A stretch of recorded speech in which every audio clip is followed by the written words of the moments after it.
Tu te demandes comment réaliser un sol en matériaux naturels. T'as pas envie d'avoir un parquet, les tomates c'est trop cher et un peu lourd. Alors pourquoi pas faire un sol à la chaux. Mais la chaux, il y a le retrait, puis c'est cassant. Ah, en plâtre. Du coup, je suis sûr que t'as jamais pensé à faire un sol en plâtre. Eh ben lui, oui. Jonathan Martens, c'est un fou.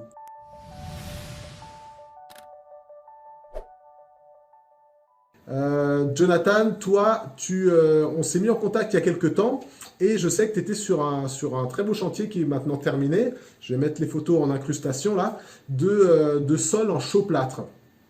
Alors la chaux et le plâtre, pour les sols, c'est pas forcément des solutions vers lesquelles on se tourne facilement, ou en tout cas sans appréhension.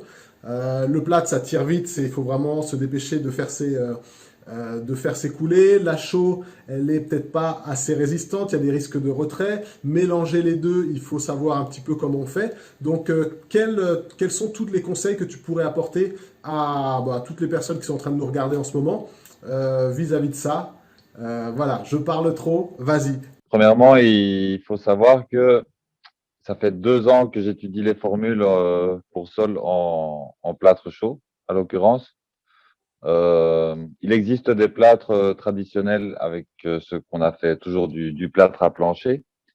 C'était souvent avec du plâtre paysan, mais on en a fait aussi avec du plâtre de Paris, que ce soit en France, en Italie, on en a fait aussi avec la scaiola, en Espagne aussi, souvent des plâtres paysans.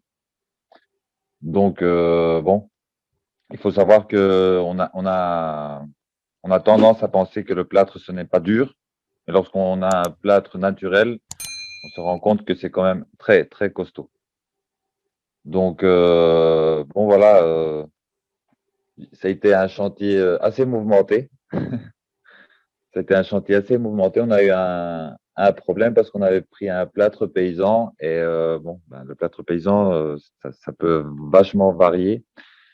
Ils le cuisent de la façon ancienne, donc c'est faire une voûte avec de la pierre de gypse et il y a une surcuisson. Donc, en dépendant des degrés à celle que le plâtre va être chauffé, on va se retrouver avec un plâtre qui est plus mou, qui est plus dur, qui est plâtre à plancher, plâtre hydraulique. C'est assez complexe. Tout des cristaux qui vont se former différemment selon le degré de cuisson. Et là, on avait un plâtre qu'on appelle anhydrite, complètement anhydrite, qui était très bien à l'époque parce qu'on le travaillait sur plancher en bois et pas sur chape. Mais là, le problème que j'avais, c'est que le plâtre, il se déshydratait avant de faire prise. Du coup, il venait fissurer. Heureusement qu'on s'était rendu compte en faisant nos premiers essais. Donc, j'ai dû tout rechanger et j'ai eu 24 heures pour aller chercher un nouveau plâtre, un sac pour pouvoir formuler et puis attendre 5 jours pour avoir notre plâtre. Donc, ça a été formulation express, mais bon, je connaissais un peu par où je devais y aller. Et voilà, donc c'est par rapport à ces sols, ce qui est bien avec le plâtre, lorsqu'on a plus de quantité de plâtre, c'est il y a pas de retrait. Parce que le plâtre, il a une tendance à gonfler. Alors, en mettant un peu de chaux et du sable que j'ai rajouté aussi, avec le sable, c'était pour compenser la perte de dureté due à la chaux. Et j'ai réussi à équilibrer de façon à ce qu'il ne gonfle pas et il n'ait pas de retrait. Ok, ok. Donc, j'avais deux et demi de plâtre pour un de chaud et un de charge minérale. Puis Et des sur quel... collagènes pour retarder. Du collagène, de la colle animale, donc c'est de la colle d'os on extrait la protéine. Et voilà, il faut faire au bain-marie un petit mélange pour avoir notre collagène. Ok, ok, ok. Et on parle de quelle épaisseur alors quand tu te lances sur un sol en chaux plâtre comme ça? Alors, sur un idéal, il faut jamais être en dessous de 2. Après, si vous faites un sol en 3 ou en 4, c'est très bien. C'est ça qui est bien avec cette matière, c'est la versatilité. Ça veut dire qu'on peut avoir des déniveaux. À un endroit, on va être à 2, à l'autre, on va être à 3,5. Et c'est pas pour autant qu'on va avoir un problème de tension ou que d'un côté, il va se rabaisser plus ou parce qu'il est vraiment stable. Une fois que vous avez trouvé votre formule, elle va rester stable. Et du coup, donc la charge que tu rajoutes dedans, c'est du sable simplement. On n'est pas sur du concassé ou autre chose. C'est vraiment c'est une charge très très fine, juste pour la résistance mécanique directe, on va dire.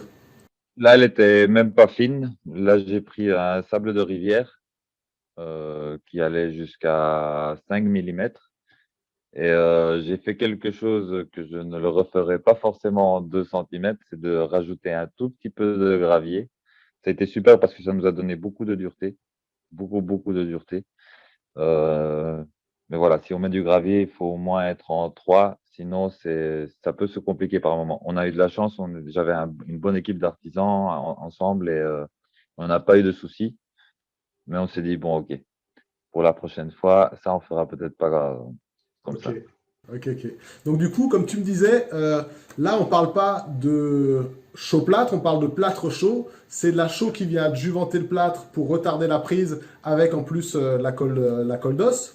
Et du coup, est-ce qu'il y a d'autres solutions que toi tu envisages quand tu fais des sols avec la chaux? Est-ce qu'il y a un sol en chaux que tu peux conseiller? C'est-à-dire que moi, quand on me pose la question, souvent, déjà, je déconseille à ceux qui ne sont pas un petit peu du bâtiment et qui n'ont pas l'habitude de travailler le matériau chaud.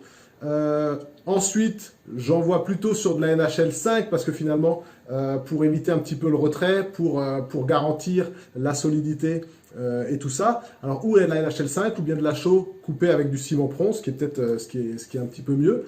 Toi, est-ce que tu as d'autres solutions pour des sols en chaux qui vont éviter le retrait, pas de fissuration, qui vont rester relativement solides et avec une belle finition? Alors, pour pas éviter le retrait, j'ai que connu un artisan qui était capable de faire ça avec la chaux. C'était Danilo Dianti. Donc, c'est un monsieur troisième génération de stuccateur. Il travaille des fois avec de la chaux vive et de la chamotte. Donc, lui, il a un gonflement.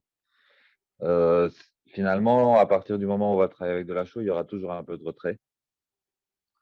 Euh, Moi, j'ai préféré partir sur le plâtre pour certaines facilités. On a une dureté en 4 jours qui est vraiment présente. Donc, je ne dis pas que non, hein. J'ai fait des petits sols en tas de lac. Par contre, voilà, c'est des clients qui doivent faire très attention à leur sol. Je dirais d'ailleurs qu'avec n'importe quel revêtement continu en matière minérale, c'est des clients qui doivent faire attention à leur sol. C'est pas, on n'est pas sur du carrelage. Ouais, tout à fait. C'est voir, est-ce qu'on a 3 gamins? Est-ce qu'il y en a un qui rentre avec le BMX en tirant du frein? Est-ce que, voilà, il y a tout Ouais. ça à prendre en compte. Ok, ok. Et en parlant de ça, justement, pour ton sol en chaud plat, en plâtre chaud, pardon, la finition, comment est-ce que c'est fini? C'est poncé? Tu vous passez à l'hélicoptère? Comment est-ce que tu termines ça? Alors, ici, non. Ici, les clients voulaient un lissé directement à la lisseuse. Donc, ils voulaient pas avoir le grain qui apparaît. Moi, je trouve que ces sols comme ça, faits à la main tout de suite, c'est le plus authentique des sols en plâtre chaud.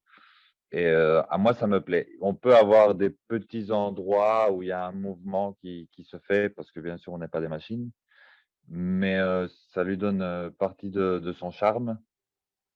Moi, c'est vraiment l'application qui me plaît le plus. Après, bien sûr, hein, on pourrait venir poncer notre sol avec, comme les ponceuses à bois, avec un grain de 80 et monter après à du 150 et on aurait le grain qui apparaîtrait. J'ai pas mal de tests pour les clients comme ça. C'est très joli, ça ressemble plus à un granito. Mais bon, après c'est une question de goût, de qu'est-ce que chacun va aimer et s'adapter. Eh ben, superbe. Dernière question. Quelles sont les erreurs à éviter les erreurs communes, on va dire, quand on fait un sol avec des matériaux comme le plâtre ou la chaux? Qu'est-ce qui te passe par la tête? Il faut, il faut vraiment être. Déjà, il faut faire une étude du plâtre qu'on a. Quel plâtre on a? Essayer de savoir le maximum de lui. Résistance à compression. Voir une fois qu'il est sec, l'abrasion. Est-ce que mon mélange, il est dur à la griffe? Ici, notre sol, après 2 heures, tu prenais la cuillère, tu pouvais la plier contre le sol, quoi. C'était assez impressionnant. Voilà, il y a le type de plâtre à connaître. Après, il y a une grosse, grosse, grosse organisation de chantier. Ça veut dire, j'avais fait venir 2 artisans d'Espagne. Et, par les capacités que j'ai vues en un d'eux, j'ai vu qu'il était super ordonné pour les mélanges. Lui, il a eu l'impression qu'il faisait moins que nous. Et non, je fais comprendre l'importance du rôle qu'il jouait. Euh, Parce que les mélanges, il faut qu'ils soient super bien calibrés dans la colle, dans tout. Il faut que tout soit calibré, il faut que les soies arrivent au bon moment. Donc, il y a une grosse organisation de logistique dans le chantier. Après, une personne qui sera à la règle, une autre qui sera à la lisseuse. Et il faut, cette organisation, voilà, elle est primordiale parce que sinon, il y a tout qui part en vrille. Donc, c'est pas de précipitation, prendre le temps, tout organiser parfaitement et quand tout le monde est sûr de que on va commencer, on commence. Parce que là, on peut avoir des applications pendant 4 heures non-stop où il y a pas de pause cigarette, il n'y a pas de pause café, il n'y a pas C'est de clair. quoi que ce soit. Ouais, je vois bien le truc. Pour tous ceux qui nous regardent, allez absolument voir le travail fantastique que fait Jonathan Martens sur sa page Facebook dans la description et puis sur son site. Et bien entendu, si vous aimez la show, le plâtre, allez aussi faire un tour sur Faisons le mur et puis télécharger un peu tout ce qui vous attend en description.